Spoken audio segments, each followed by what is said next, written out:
San Biagio Platani stamattina, come era stato preannunciato, si è fermata per uno sciopero generale che è stato molto partecipato dalla popolazione.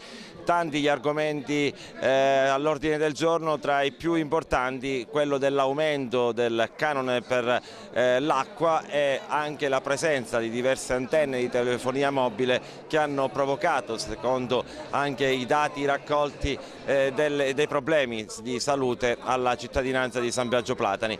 Ecco, i cittadini non vogliono più le antenne e chiedono all'amministrazione comunale di farsi voce per evitare questo aumento del canone idrico, anche perché qui la disoccupazione ha toccato livelli davvero preoccupanti e il paese da qualche anno a questa parte è in ginocchio. Ma sentiamo cosa ci hanno detto alcune persone che abbiamo avvicinato.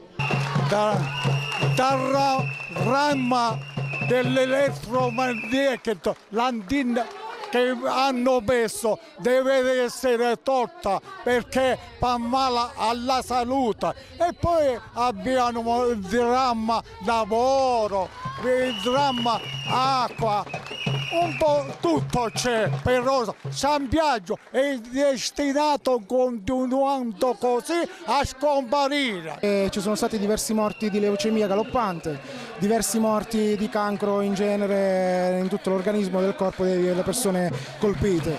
Ma la cosa grave è che si è verificata semplicemente in percentuale maggiore in quella zona, nella zona dove c'erano le antenne.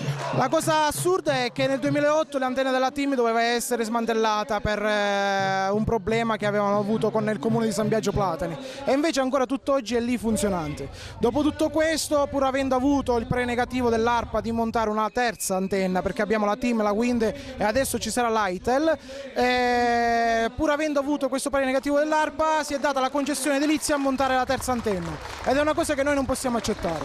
Poi per quanto riguarda l'acqua non possiamo assolutamente accettare che questa tassa venga aumentata soprattutto sulla tasca dei cittadini, in quanto loro durante la campagna elettorale avevano assolutamente dichiarato che non avrebbero preso indennità per il popolo sanbiagese visto la situazione critica in cui che stiamo affrontando. Quindi adesso non sappiamo più come dire il nostro dissenso semplicemente con questo sciopero. E poi vorrei dire un'altra cosa: a San Biagio ci sono molti sprechi in genere, soprattutto abbiamo 4 cariche dirigenziali, è un comune di 3.400 abitanti circa, mi sembra un po' assurdo avere 4 dirigenti per un comune che funziona male, i servizi sono pessimi. Questo deve essere il comune.